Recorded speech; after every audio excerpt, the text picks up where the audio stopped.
Is visible, sir? Yes, ma'am. Okay. Lecture of the day. Good morning, everyone.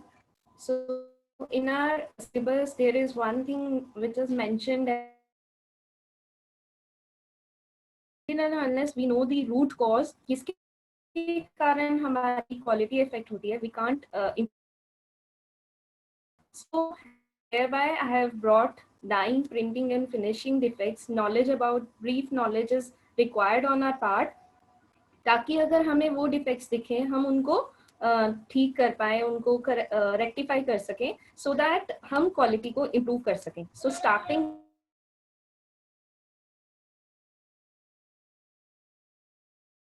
Defects को हम classify करते हैं two ways में, minor and major defects. Minor defects वो होते हैं, a defect is defined as minor that is not likely to reduce the usability of product. वो उस प्रोडक्ट की यूजेबिलिटी को करे, उस डिफेक्ट को हम माइनर डिफेक्ट बोलते हैं. मतलब दैट इज, हम बोलते हैं ये चल जाएगा, इट वोंट अफेक्ट कि हमारे बायर्स उसको परचेज नहीं करेंगे या हमें उस सैंपल को रिजेक्ट करना पड़ जाएगा. It is not like that. और ना ही उसका नेगेटिव होता है हमारी सेल्स पे. So minor defect can be untrimmed thread ends. कैसे होते हैं माइनर डिफेक्ट्स? कि थ्रेड एंड्स रह गए हैं आपके गवर्नमेंट पीस में, स्लाइट डर्ट रह गई है जो नोटिसेबल नहीं है और उसको हम रिमूव कर सकते हैं. These are considered as minor defect. Coming to the next part, which is major defect. The defect that is if consciously on the finished product would cause the item to be second. मतलब अगर कोई ऐसा defect जो आपकी item पे रह जाए और तो आपको सेकेंड्स में, आपको उसको फर्स्ट प्रोडक्ट ना सेकेंड्स में आपको बेचना पड़े, that is not the first hand quality. तो उस डिफेक्ट को हम बोलते हैं मेजर डिफेक्ट. दैट जिसको हम सोल्ड करते हैं in the lower price as compare to the first dyeing defect. अब आप सबको पता है हाउ वी डाई क्लोथ और गारमेंट और fabric. Dyeing can be done in any stage. Yarn को भी हम डाई कर सकते हैं, फाइबर्स को भी डाई कर सकते हैं, देन फैब्रिक को भी एंड गारमेंट स्टेज में भी डाइंग करते हैं. सबका ऑलमोस्ट जो सॉल्यूशन है, डाई सॉल्यूशन सब में ही बनता है. We need water, dye colour, then fixer. ठीक में उन प्रोसेस में जब कोई प्रॉब्लम रह जाती है तो डाइंग के डिफेक्ट्स ओरिजिनेट होते. Dyeing defect starting with the material itself. जो आपने मटेरियल लिया है उसमें कई बार प्रॉब्लम रह जाती है तो आपके डाइंग मटेरियल है डेड फाइबर्स और other defective fibre. Dead fibre अगर मैं बात करूं कॉटन की, कॉटन को हम तभी प्लग करते हैं जब वो मैच्योर हो चुका होता है. अगर हम उसको अनमेच्योर स्टेज में प्लग करके उसका फैब्रिक बना दे, वोवन कर दें, तो क्या है वो डेड फाइबर्स डाई को अच्छे से पेनिट्रेट नहीं करने देते. सो वो एक डिफेक्ट का कॉज है. Then is left over chemical after the bleaching. आपने ब्लीच किया, आई टोल्ड यू कि जब हम फैब्रिक की ग्रे लूम से आता है उसको हम ग्रे फैब्रिक बोलते हैं, तो उसकी वो येलोइश टोन में होता है, उसको ब्लीच करना जरूरी होता है. तो कई बार जो ब्लीच आपने करा है वो केमिकल आपके फैब्रिक के सरफेस पे ही रह गया है, तो वो जब आप उसको डाई करने के लिए जा रहे हो वो डाई के पार्टिकल्स को भी ब्लीच आउट कर दे रहा है. Second, third is material not properly desized. आपको मैंने बताया था व्हेन फैब्रिक हम वीविंग करते हैं तो वाप यार्न्स पे एक साइज मटेरियल चढ़ा होता है. फर्दर फिनिशिंग के लिए उस साइज मटेरियल को रिमूव करना बहुत जरूरी होता है. अगर हम वो डीसाइजिंग का प्रोसेस अच्छे से ना करें और वैक्स लगी रह जाए, अगर किसी भी सरफेस पे वैक्स लगी होगी तो उसकी एब्जॉर्बेंसी कम हो जाएगी, तो वो डाई को एब्जॉर्ब नहीं करेगा. So this is the other cause. Material not properly mercerised. अब कॉटन की बात करूं, कॉटन को आपको पता है ल्यूमिन शेप स्ट्रक्चर होता है, किडनी शेप स्ट्रक्चर होता है. तो उसकी एब्जॉर्बेंसी इंक्रीज करने के लिए हम क्या करते हैं, मर्सराइजेशन करते हैं. ठीक है, तो मर्सराइजेशन से क्या होता है, कॉस्टिक सोडा उसके अंदर जाता है और उसका जो क्रॉस सेक्शनल शेप है वो स्वेलो होके सर्कुलर बन जाता है. अगर वही उस स्टेप में कहीं मर्सराइजेशन में गड़बड़ रह जाए तो it will effect the dyeing process. Absorbency fabric की अच्छी नहीं है. Similar way sticking of insoluble materials on the fibres, आपके फाइबर्स पे कुछ ऐसा मटेरियल स्टिक हो गया है जो डाई होने नहीं दे रहा। Then impurities not remove, impurities हम किस प्रोसेस से रिमूव करते हैं? मोस्टली स्कोरिंग से हम इम्प्योरिटीज रिमूव करते हैं। तो अगर हमने स्कोरिंग ना करी हो, फैब्रिक को सीधे डाइंग के लिए भेज दिया, तो वो भी प्रॉब्लम आ सकती है। देन अनइवन हीट ट्रीटमेंट, उसको जो हीट ट्रीटमेंट दी है वो अनइवन है।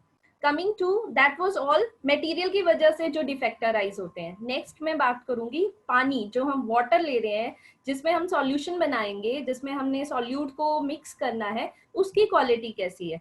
कई बार वाटर में हार्डनेस रह जाती है, कई बार हम कपड़े धोते हैं जिसमें कैल्शियम और मैग्नीशियम की क्वांटिटी ज्यादा हो, तो हम उसको बोलते हैं हार्ड वाटर। तो अगर वही आपके डाइंग सॉल्यूशन में भी आ जाए तो it will affect your dyeing की प्रॉपर्टी, अफेक्ट कर देगा। वाटर में मेटल आयंस रह जाएं सच एज आयरन, उसकी प्रेजेंस ज्यादा हो। और पीएच, आपको पता है वाटर का पीएच मोस्टली 7 होता है, पर उसका पीएच 7 ना होके एसिडिक या बेसिक की तरफ है तो भी प्रॉब्लम कर सकता है। And water has more chlorine, जो हमारा वाटर डिपार्टमेंट है वो कैसे वाटर को क्लोरीनेट करके भेजता है ताकि उस बैक्टीरिया किल हो जाए। अगर उसमें क्लोरीन की मात्रा ज्यादा हो जाए, क्वांटिटी ज्यादा हो जाए, तो ultimately it will affect your dyeing behaviour. Next is due to improper dyeing solution. Improper dyeing solution में सबसे पहले आता है improper weight ratio of the colour, material and chemical. आपको जितना कलर लेना चाहिए था, जैसे 30:1 डाई लेकर हम बनाते हैं, तो आप उतना लेके उससे कम ले लिया। नेक्स्ट है improper material to water ratio, आपने जितना सॉल्यूशन बनाया, आप वो सॉल्यूशन कम है, लेकिन आपने डाई करने के लिए जो मटेरियल ले रखा है दैट इज मोर, तो ऑब्वियसली उनकी क्वांटिटीज मैच नहीं करेंगी, तो डाइज अनइवन हो जाएंगी। या फिर जो आपने सॉल्यूशन बनाया है, डाई सॉल्यूशन ज्यादा as compare to you are dyeing the, जो मटेरियल आपने डाई करना है वो कम है, so it will also result in dyeing defect. And improper filtering of concentrated colours, आपको पता है डाई के जो कलर्स हैं वो सॉलिड पार्टिकल्स में होते हैं, तो उनको अच्छे से हमें मिक्स करना पड़ता है, कहीं उसका पार्टिकल एज इट इज ना रह जाए। अगर वो अच्छे से हीट अप नहीं होंगे और उनमें स्टेयरिंग अच्छे से नहीं हुई होगी, तो वो क्या करेंगे, जो डाई के पार्टिकल्स हैं आपके फैब्रिक के सरफेस पे चिपक जाएंगे और वो डाई होने के बाद भी आपको नजर आएंगे। So this can also result in the dyeing defect. So these are the few dyeing defects I will discuss over here. First is barre. Barre क्या है?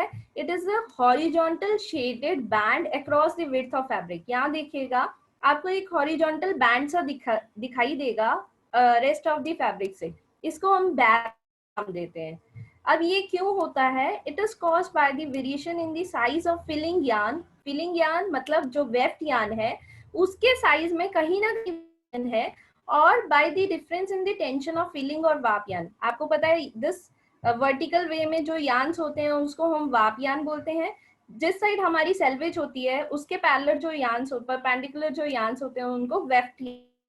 तो अगर इन दोनों यान्स में टेंशन डिफरेंस है तो ऑब्वियसली डाइंग में डिफरेंस आ जाता है। Next is bleeding. कई बार आप डाई कर रहे हो तो कलर का लॉस हो जाता है, उसको हम ब्लीडिंग बोलते हैं।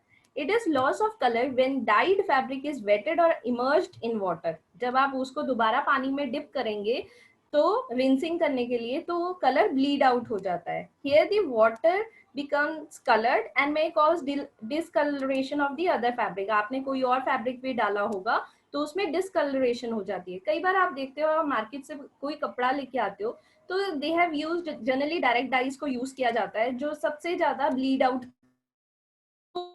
दूसरे भी कपड़े उसमें कलरिंग इफेक्ट आ जाता है, डाई उस पर भी चढ़ जाती है, तो उस प्रोसेस को हम बोलते हैं bleeding. This is usually due to either improper dye selection, आपने डाई की सिलेक्शन अच्छी नहीं करी, आप पॉलिस्टर को डाई कर रहे हैं और आपने डायरेक्ट डाई से, पहली बात पॉलिस्टर डाई नहीं होगा डायरेक्ट, पर आपने कोई हल्की सी डाई यूज कर दी जो निकल रही है, अच्छे से फिक्स नहीं हुई। पॉलिस्टर के लिए जैसे कि हम डिस्पर्स डाइज ही यूज करते हैं, तो हमें फैब्रिक के अकॉर्डिंग डाई को यूज करना है। कॉटन के लिए डायरेक्ट जो भी चलती है उस पर्टिकुलर, सिल्क के लिए अलग डाइज होती है, वूल के लिए अलग है। सिमिलर वे में we have to choose the dye accordingly according to our fabric. ठीक है। नेक्स्ट है crocking. Crocking is rubbing off the colour. जब आपका कलर रब हो रहा है, it may rub on to another fabric. This fabric was originally white. इसको रब ये इसके साथ कोई ग्रीनिश शेड का फैब्रिक रखा गया हुआ और वो हो गया, पड़े पड़े ही या फ्रिक्शन के कारण रखते टाइम उनमें क्रॉकिंग होगी तो ये कलर उस पर चढ़ जाएगा. दिस इफेक्ट को हम बोलते हैं crocking. This is due to inadequate scouring and subsequent to dyeing. आपने स्कोरिंग अच्छे से नहीं करी तो डाई उसके बाहर निकल गई. Then is shade bar. Shade bar, again, it is a horizontal band of different hue running across the fabric. You know, hue, color को ही हम hue बोलते हैं.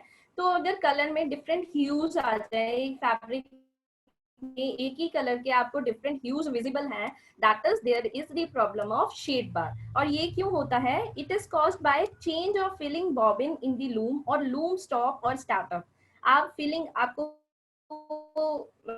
ये मोस्टली शटल लूम पे ज्यादा होता है कि आपका पर्न में जो वेफ्ट की क्वांटिटी है वो बहुत कम होती है. आपको टाइम एंड अगेन वेफ्ट को रिफिल करना पड़ता है, शटल में पर्न को चेंज करना पड़ता है. तो हॉरिजॉन्टल वे में आपको ह्यू के शेड्स दिखेंगे डिफरेंट डिफरेंट डाई के.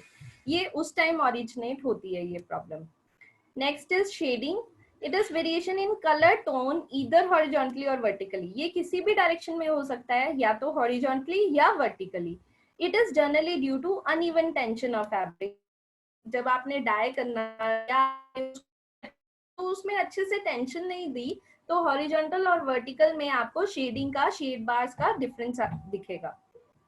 Next is stained. It indicates discoloration caused by foreign substance such as dirt, grease, oil, sizing residue on the fabric being dyed. ठीक है, अगर आपके किसी फैब्रिक पे डर्ट रह जाती है, डस्ट रह जाती है, ग्रीस रह जाता है, साइजिंग का रेसिड्यू रह जाता है जिसको आपने डाई करना है, अगर वो अच्छे से रिमूव ना किया गया हो, द सेम प्रोसेस, अगर डी साइजिंग, स्कोरिंग, आपने सिंचिंग भी अच्छे से नहीं करी तो ये आपको स्टेनिंग का इफेक्ट दिखाई देता है. सो from this you can imagine the pre-treatment of fabric is how much important. आपका डाइंग या फिनिशिंग करने से पहले फैब्रिक को अच्छे से प्री ट्रीटमेंट्स जो स्टेप्स हैं वो फॉलो होने चाहिए, तभी आपकी जो क्वालिटी है वो मेंटेन रहेगी. ठीक है. नेक्स्ट है, अब मैं अगर यान की बात करूं, कलर वेरिएशन इन द यान. It is caused due to lack of agitation in the dye path. Agitation is you have not stirred it quickly. अच्छे से आपने stirring नहीं करी. Agitation is stirring. This is the major defect. Yarn was supposed to be uniformly blue in color. ये yarn आप ऐसा blue color में होना चाहिए था, पर आपने stirring अच्छे से नहीं करी तो color अच्छे से penetrate नहीं होगा, तो ये defect arise हो जाएगा yarns में. Now होल इन सल्फर डाई फैब्रिक. कई बार जब हम सल्फर डाई से डाई करते हैं तो वो आपके फैब्रिक को डिटोरिएट कर देता है, डैमेज कर देता है. This is caused due to tendering which takes place because sulphur is converted into sulphuric. जब वो ऑक्सीजन के कांटेक्ट में आता है सल्फर, आपका सल्फ्यूरिक एसिड बना देता है ऑन ऑक्सीडेशन. तो वो क्या करता है, आपके cellulosic fibre, you know cellulosic fibre dissolve हो जाते हैं सल्फ्यूरिक एसिड में. हमने ऑर्गेंडी भी कॉटन से कैसे बनाई थी, सल्फ्यूरिक एसिड है जो कॉटन को डिसॉल्व आउट कर देता है. अगर सल्फर आपने सल्फर डाई कहीं यूज कर ली तो वो सेलुलोसिक फाइबर अगर उसमें ऑक्सीडेशन हो जाती है तो वो उसको डैमेज कर देगा. And it is a major defect, क्योंकि एक होल सा ओरिजिनेट हो जाएगा आपके फैब्रिक पे, तो आप उसको फर्स्ट हैंड मटेरियल में बेच नहीं पाएंगे. This is the major defect and this defects occur when washing the garment. और ये मोस्टली तब होता है जब आप फाइनली गारमेंट को वॉश आउट करते हैं, तब आपको पता चलता है. Next is creasing. Creasing is caused by unlevel penetration of dye, which in turn results in unlevel dyeing, which cause color variation. जब आपका डाई अच्छे से पेनिट्रेट नहीं होगा किसी फैब्रिक में, उसको हम बोलते हैं क्रीजिंग. उससे कलर अनलेवल्ड, मतलब इक्वल कलर, यूनिफॉर्म कलरिंग नहीं आती. differs from crease streaks in that streaks will probably appear for the entire roll. और वो जो स्ट्रीक्स है हर पीरियोडिक वे में पूरे रोल पे रिपीट होती है. कई बार आपने देखा होगा कहीं यान रह गया, सिलाई का मार्क रह गया, तो वो, या क्रीज कहीं फैब्रिक अच्छे से फोल्ड नहीं हुआ, उसकी हमने प्रेस नहीं किया और क्रीज रह गई है, तो उसकी वजह से वो डाइंग का डिफेक्ट आता है और वो पीरियोडिक वे में पूरे फैब्रिक के रोल पे रिपीट होता रहता है. On the napped fabric, final pressing may not be able to restore the fabric or original condition और डिसकलरेशन की प्रॉब्लम आ जाती है, वहां पे कलर अच्छे से चढ़ता नहीं है. Next is off shade. It refers to colour. जब ऑफ शेड की प्रॉब्लम तब आती है, अब आपके पास कोई कस्टमर आया है, कस्टमर ने आपको प्रोटोटाइप सैंपल दिया है and you don't have the knowledge how much dye liquor you have to put in, how much dye you have to put in. आजकल तो वैसे मशीनरी आ गई है दैट ऑटोमेटिकली डाई का सॉल्यूशन वो प्रिपेयर कर देती है बेस्ड ऑन उस कलर को एनालाइज करके.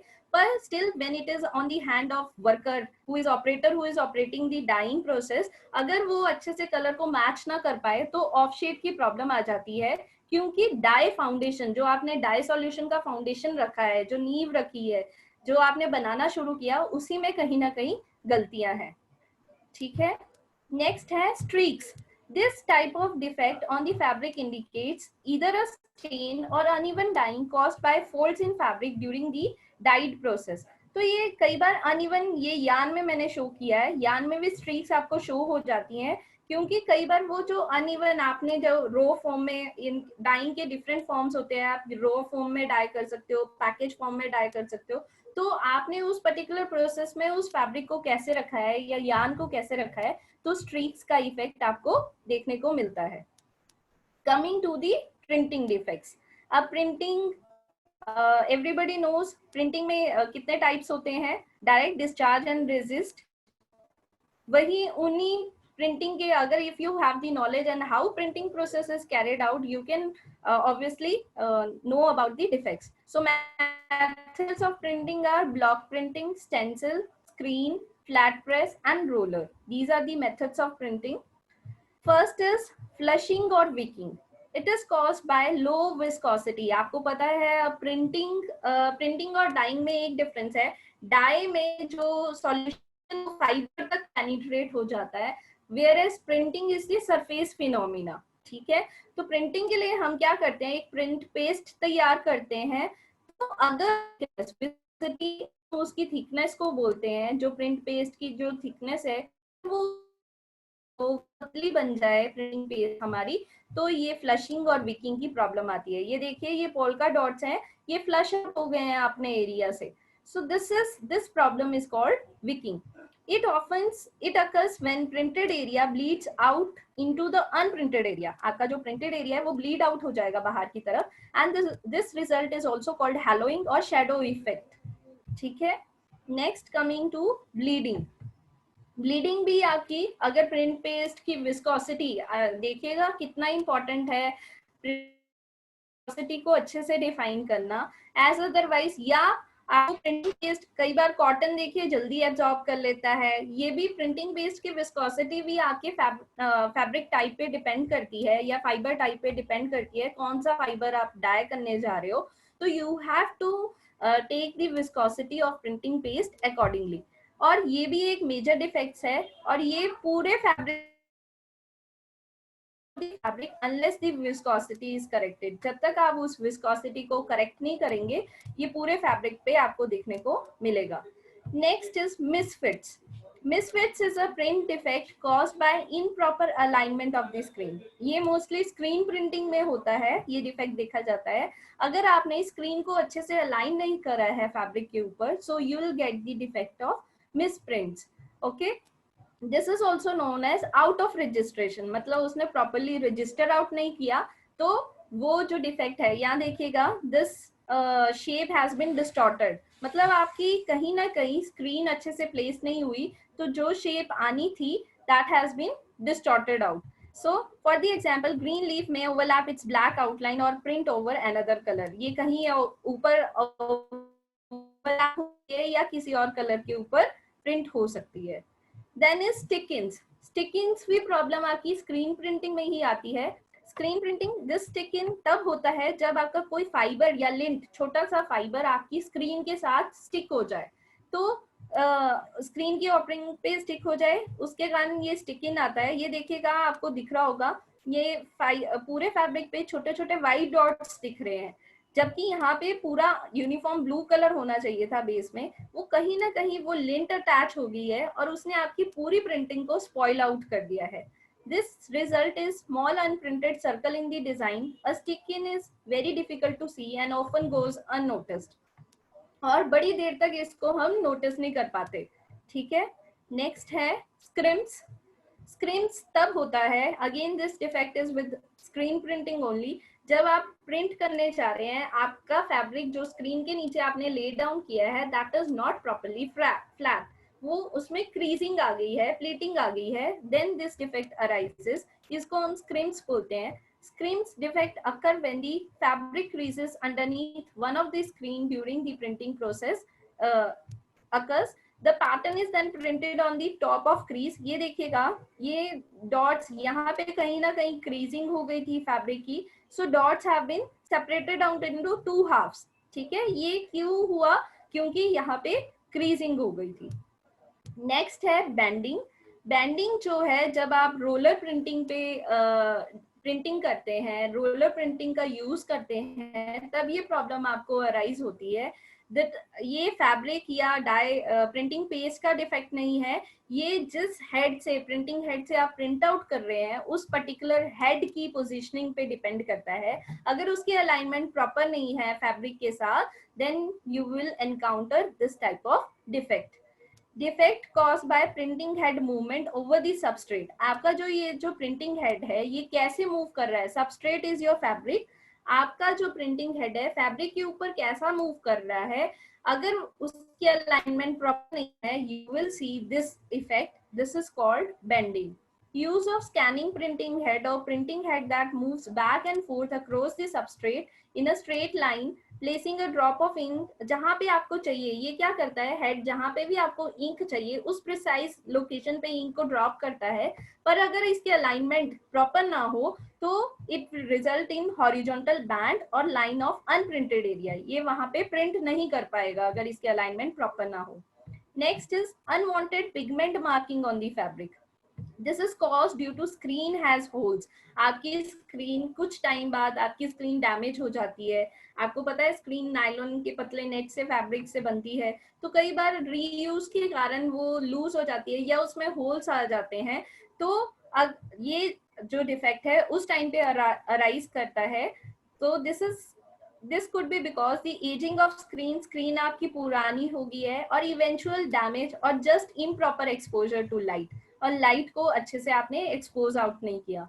अदर डिफेक्ट्स है back fabric smear impression. Backing fabric, जब भी आप प्रिंटिंग करते हैं, आप कुशनिंग देते हैं फैब्रिक के नीचे, तो उस कुशन्ड फैब्रिक के कारण जो डिफेक्ट अराइज करता है that is called back fabric seam impression.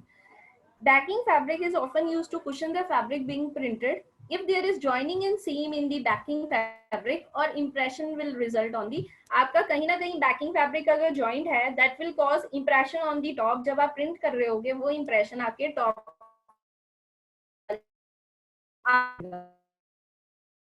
color smear is फट जाना एकदम से. तो that result of color being smeared during printing, आपका color burst out हो गया है. Color out, the result color running low in reservoir on the printing machine. आपका आप प्रिंट कर रहे हो पर आपने ध्यान नहीं दिया, आपका कलर खत्म होने वाला है, तो उसके कारण भी क्या होता है, स्टार्टिंग में डार्कर शेड्स आपको देखने को मिलेंगी और लास्ट में लाइट रहेगा. ये colour is being going to be finished. Then is mottled. अगर आपका कलर अनइवनली अप्लाई हो जाए, that defect is called mottled. Then cracks or misalignment in transfer printing process. Next, आपको पता होगा एक transfer printing process है, उसमें अगर misalignment हो जाए तो cracks आ जाते हैं. Incomplete transfer of design from paper to fabric on transfer printing due to removal of transfer paper while fabric is still whole. आप पहले जमाने में क्या आता था, प्रिंटिंग के लिए एक शीट्स आती थी, उस पर कुछ ना कुछ प्रिंट किया गया होता था, and you can print your fabric with that. The only thing is आपको उस फैब्रिक को पीछे से प्रेस करना होता था, है वो मेल्ट होके आपके फैब्रिक पे ट्रांसफर हो जाए. That process is called transfer printing. अगर कहीं ना कहीं उस आपका अभी जो प्रिंट है वो मेल्ट होके ट्रांसफर हो रहा है, लेकिन आपने उस पेपर को रिमूव आउट कर दिया, तो ये वाला ये आपको देखने को मिलता है. Coming to the last one, that is your finishing defects. Finishing में आपको मैंने बताया उन फिनिशिंग के टाइम में अगर हम ध्यान ना रखें, if we don't take proper procedure, अगर हम फॉलो ना करें, हीट सेटिंग या जो भी हमने टेम्परेचर नॉर्म्स फॉलो करने हैं, अगर वो ना फॉलो हो तो प्रिंटिंग डिफेक्ट्स हमारे अराइज हो जाते हैं। फैब्रिक फिनिश अपीयरेंस और उसकी प्रॉपर्टीज को एनहेंस करता है, उस प्रोसेस को हम फिनिशिंग बोलते हैं, और ये फंडामेंटल रोल प्ले करता है क्योंकि इसके कारण आपकी जो फैब्रिक की सेल वैल्यू है वो इंक्रीज कर जाती है। So most simple form of finishing, simple form of finishing की मैं बात करूं, दैट इज आयरनिंग और pressing. Subjected to mechanical and chemical treatments. मैंने आपको अपने लास्ट 2 लेक्चर्स में बताया है, केमिकली और मैकेनिकली हम फिनिशिंग अप्लाई कर सकते हैं, तो कपड़े की क्वालिटी और अपीयरेंस को एनहेंस कर देता है। फिनिशिंग टेक्निक्स ड्राई भी होती है। फिनिशिंग उनको ड्राई बोलते हैं क्योंकि उसमें कोई केमिकल यूज नहीं हो रहा, ओनली मशीन्स के थ्रू आप फिनिशिंग इम्पार्ट कर रहे हैं। लेकिन जब आप केमिकल मेथड से फिनिशिंग करते हैं उसको वेट फिनिशिंग भी कहा जाता है। So these are functional the defects which arise due to finishing process. First is unwanted marks on the, कभी कभी आपके फैब्रिक पे जो ना आप ना चाहते हुए वो मार्क्स आ जाते हैं, उनको हम बोलते हैं unwanted marks. Oil stains with dust adhere to surface makes the stains more prominent and difficult to be removed. जब कई बार आपके फैब्रिक पे ऑयल चिपक जाए और उस पे डस्ट चिपक जाए तो आपके फैब्रिक पे ये स्टेन मार्क्स आ जाते हैं। You can see in the figure this marks is unwanted marks. ये क्यों होते हैं? जब आप किसी अगर मैकेनिकल फिनिशिंग कर रहे हैं तो मशीन का ऑयल आपके फैब्रिक पे लग जाए और उस पर डस्ट, ऑब्वियसली डस्ट तो अट्रैक्ट होती है फैब्रिक की तरफ, तो डस्ट उस पर लग जाए तो you have to take proper care of handling of fabric. आप कैसे फैब्रिक को हैंडल कर रहे हैं, नीटली क्लीनली, आप उस पर ऑयल ना कोई चिपके, you have to take care of that. Next is decolorized patch on the fabric. It is caused due to chemical slippage on the fabric. chemical की slippage हो जाए तब caused होता है। localized excess bleeding, bleaching, आपने bleaching ज़्यादा कर दी है, enzyme wash आपने ज़्यादा कर दिया है, can be result in weakening of fabric. आपका fabric वहाँ से weaken out हो जाता है, कमजोर पड़ जाता है, ठीक है, जहाँ पे जितना नेसेसरी नहीं था। ये मोस्टली ये जो डिफेक्ट है मोस्टली निटेड फैब्रिक्स के केस में ज्यादा इनकाउंटर्ड होता है क्योंकि उस फॉर्मेशन होती है pin holes along the selvage caused by pin holding fabric. आपको पता है जो आपका फैब्रिक है वीविंग के बाद उसमें श्रिंकेज आती है क्योंकि वो अपनी टेंशन को रिलैक्स करता है, तो इसलिए फिनिशिंग ऑपरेशन में हम फैब्रिक को स्टैंटर से पास करते हैं। तो स्टैंटर्स के साइड में पिन होल्स होते हैं जो फैब्रिक को क्लैम्प करके रखते हैं। वो पिन होल्स कई बार आपके फैब्रिक में डिफेक्ट्स कॉज कर देते हैं। And major defect if pin hole extend into the body of fabric, अगर आपका पिन होल आपकी फैब्रिक की बॉडी के अंदर चला जाए अपार्ट फ्रॉम सेल्वेज तो वो डिफेक्ट मेजर हो जाता है। Next is सैनफोराइजर पकर। पकरिंग आपको मैंने बताया था, तो सैनफोराइजिंग पे भी पकरिंग हो जाती है। Result from uneven wetting out on the sanforize, आपने अच्छे से वेट नहीं किया। Usually cause by defective spray heads, आपके स्प्रे हेड्स अच्छे नहीं है, ठीक है, जो आपकी केमिकल फिनिश को स्प्रे आउट कर रहे हैं या वाटर को स्प्रे कर रहे हैं। फैब्रिक विल अपीयर वेवी और puckering when spread on cutting table. तो आपका जो फैब्रिक है, सैनफोराइजर एक मैकेनिकल फिनिशिंग है, अगर उससे निकल के जब आप फैब्रिक को कटिंग के लिए यूज करना चाहते हैं तो वो आपका फैब्रिक फ्लैट ले डाउन नहीं करेगा, उसमें वेविंग और पकरिंग सी दिखाई देगी। डिफिकल्ट टू, और इस डिफेक्ट को आप इंस्पेक्शन मशीन पे नहीं डिटेक्ट कर सकते, ये ड्यूरिंग कटिंग ही जब आप फैब्रिक को ले डाउन करेंगे तभी आपको दिखाई देता है, ठीक है। Next is bowing, usually created by finishing, woven filling yarns lie in an arc. जो आप बोलते हो फैब्रिक हमारा टेढ़ा हो गया है, बोइंग उसको बोलते हैं जब आपके नॉर्मल कंडीशन में वाप इज परपेंडिकुलर टू वेफ्ट, जो आपके वाप यंत्र हैं वो हमेशा परपेंडिकुलर होते हैं वेफ्ट यान के, पर कई बार फिनिशिंग ऑपरेशन ऐसे हो रहे होते हैं या मशीन की स्पीड इतनी ज्यादा होती है या टेंशन इतना ज्यादा होता है, फिलिंग यान एक आर्क सी क्रिएट कर लेते हैं, आर्क फॉर्म में across the fabric in the needs course line lie and. अगर और मैं नीड्स में बात करूं, निटेड फैब्रिक में बात करूं, व्हील्स और कोर्स की अलाइनमेंट 90 डिग्री पे ना होके किसी और एंगल पे हो जाए, उसको हम बोइंग बोलते हैं।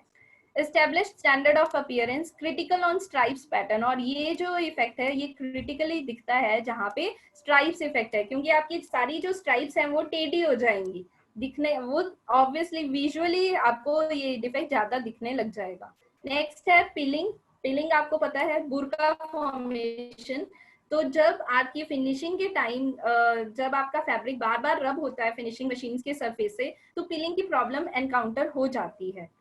Next is water sports, usually caused by wet fabric being allowed to remain too long before drying। ठीक है, आपने फैब्रिक को गीला करके रखा बहुत देर तक, आपने उसको ड्राई किया नहीं, तो क्या होगा, जो कलर डाइड फैब्रिक अगर होगा तो कलर एक जगह से दूसरी जगह माइग्रेट हो जाएगा जहां पे वाटर की कंसेंट्रेशन ज्यादा हो गई, उसको हम बोलते हैं water spots. Next is selvedge torn, usually cause by excessive tension while processing through the stenter frame. जो मैंने आपको बताया था, हम फैब्रिक को स्ट्रेच आउट करते हैं ताकि वो दोबारा अपनी ओरिजिनल विड्थ को रीगेन कर ले, तो कई बार जो पिंस होते हैं वो आपके सेल्वेज को फाड़ देते हैं, तो उसकी वजह से ये डिफेक्ट अराइज होता है।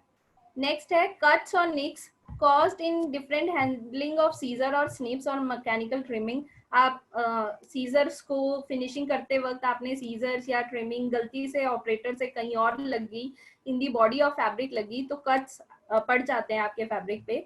Next is seam tears frequently caused by turning equipment used to reverse garment in finishing।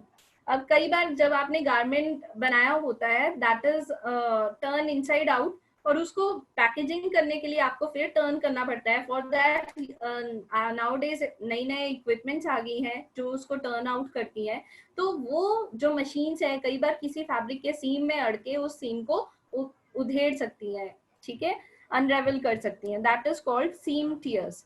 Next है soil caused by oil grease और डर्ट। कई बार सॉइलिंग इज गंदा होना, जो ऑयल है ग्रीस है वो डर्ट है वो आपके फैब्रिक पे चिपक जाए, sometimes often originating from the dirty work area. आपका वर्क एरिया क्लीन नहीं है, मशीनरी प्रॉपर्ली क्लीन नहीं है, तो सॉइलिंग हो जाती है। Next is streaks. Streaks are the marking caused by some types of turn boards or defective finished trimmings। आपकी जो ट्रिमिंग्स है वो डिफेक्टिव है तो स्ट्रीक मार्क्स आ जाते हैं आपके फैब्रिक पे। Next is इनएडिक्वेट pressing.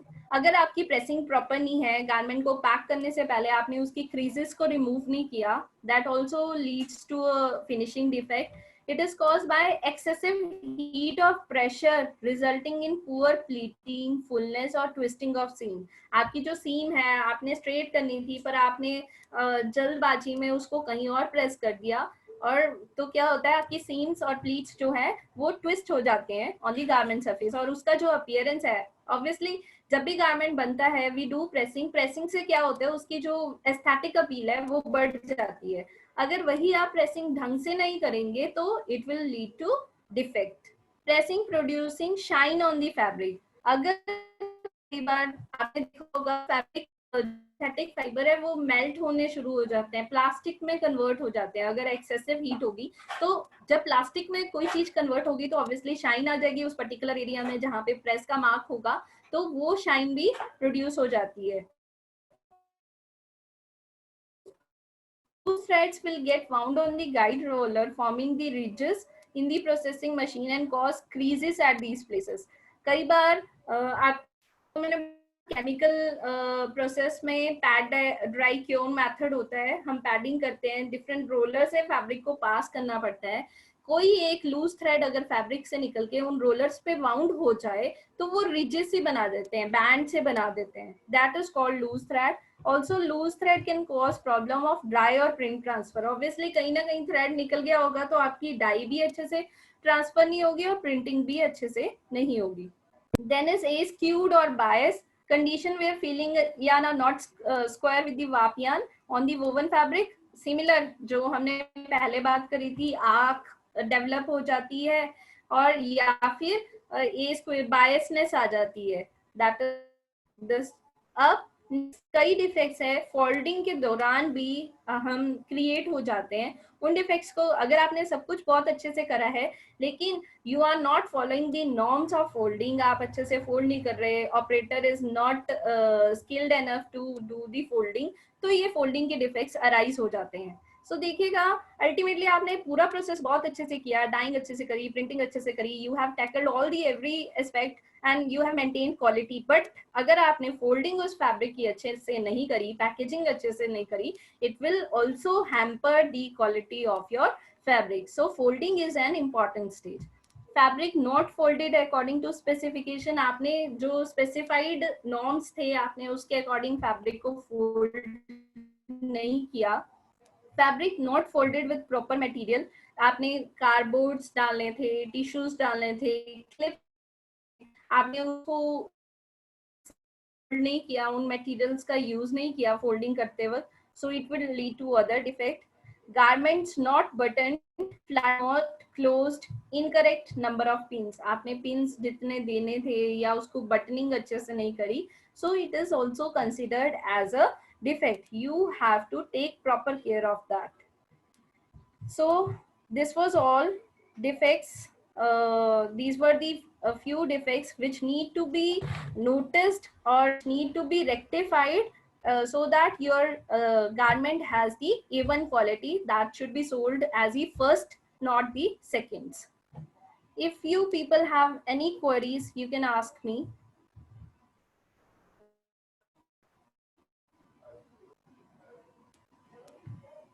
Any queries, you can send me through the chats.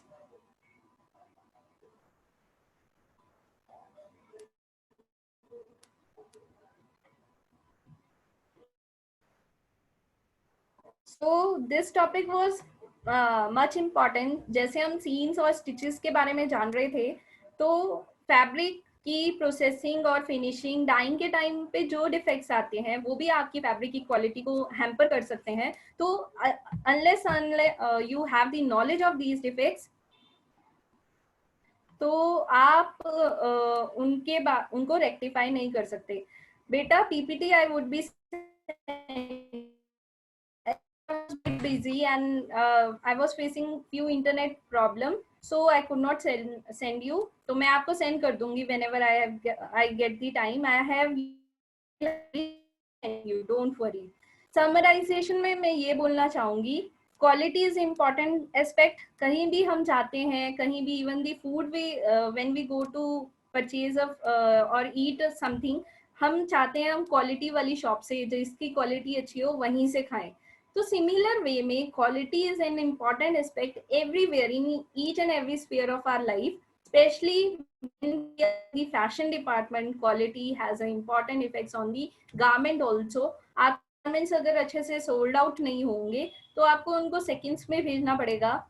You have to send sale at lower cost, और आपकी जो वो profit value है, margin है, वो कम हो जाएगा, कई बार आपको losses भी सहने पड़ेंगे। So in order to avoid that and to gain a handful amount of money in the terms of profit, you have to maintain a quality. क्यों हम लोग हैं? बिकॉज इन आवर माइंड कि अगर हम उस ब्रांड का प्रोडक्ट खरीदेंगे that would be a quality product. वो इन सारे क्वालिटी नॉर्म्स को फॉलो करते हैं, only that we have that, so they have built their rapport. अगर मैं किसी ब्रांड की बात करूं, मैं बीबा की बात करूं या स्पाइकर की बात करूं, so obviously it will come in my mind, या डब्ल्यू की बात करूं कि उनके जो प्रोडक्ट्स हैं वो क्वालिटी प्रोडक्ट्स होते हैं। That's why we people go and purchase that products. So quality is very important. I hope everybody. And one more thing, you can watch these videos on the YouTube link of the NIMI. So these are available. If you have any query, you can mail me out. I would be sending you the replies as soon as I get. I hope everybody has understood. So with this, we have finished the finishing process pre-treatments and their defects. Quality control has also been clubbed with that. I hope everybody has understood. agyapreet18@yahoo.com. This is my email ID.